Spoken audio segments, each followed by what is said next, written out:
Hello guys, তোমরা সবাই কেমন আছো? আশা করি সবাই খুব ভালো আছো। এই যে সানডেতে আমার সকাল সকাল স্নান হয়ে গেছে। চলো এবার আমার রান্নার রেসিপিতে যাই। এই যে চাল ধোয়া হয়ে গেছে, এদিকে ভাত বসে গেছে। তো আজকে হবে চিকেন কষা, আমরা দিয়ে ডাল আর হচ্ছে ভাত।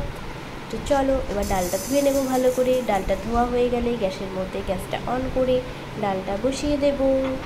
তারপরে যাব, দেখতেই পাচ্ছ ওখানে ভাত ডাল হচ্ছে আমার।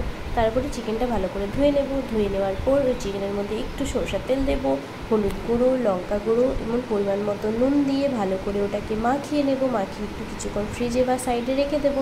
তারপর কড়াইতে তেল দেব, তারপরে একটু হলুদ গুঁড়ো একটু নুন দিয়ে তেলটা নাড়িয়ে নেব। তারপরে আলু দেব, আলুটা ভাজার জন্য যে আলুটা কাটার ছিল সে আলুটা দেবো। তারপরে এদিকে ডাল সিদ্ধ হয়ে গেছে, ডালের জন্য পাঁচফোড়ন দিলাম, শুকনো লঙ্কা দিলাম, পেঁয়াজ দিলাম। তারপরে আমড়াগুলো দিয়ে ভালো করে একটু ভেজে নেব।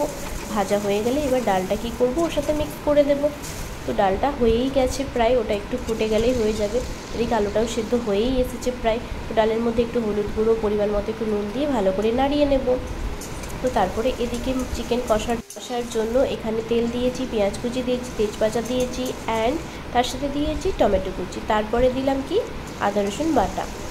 তারপরে ভালো করে নাড়িয়ে চাড়িয়ে একটু ভালো করে নাড়িয়ে নিলাম। তারপরে একটু মশলা দিচ্ছি, হলুদ গুঁড়ো, লঙ্কা গুঁড়ো এবং নুন দিলাম পরিমাণ মতো।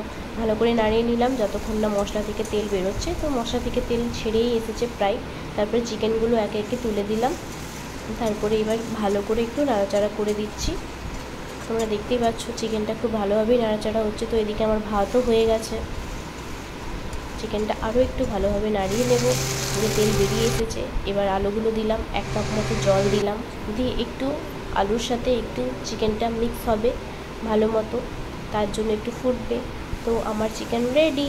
কেমন লাগলো?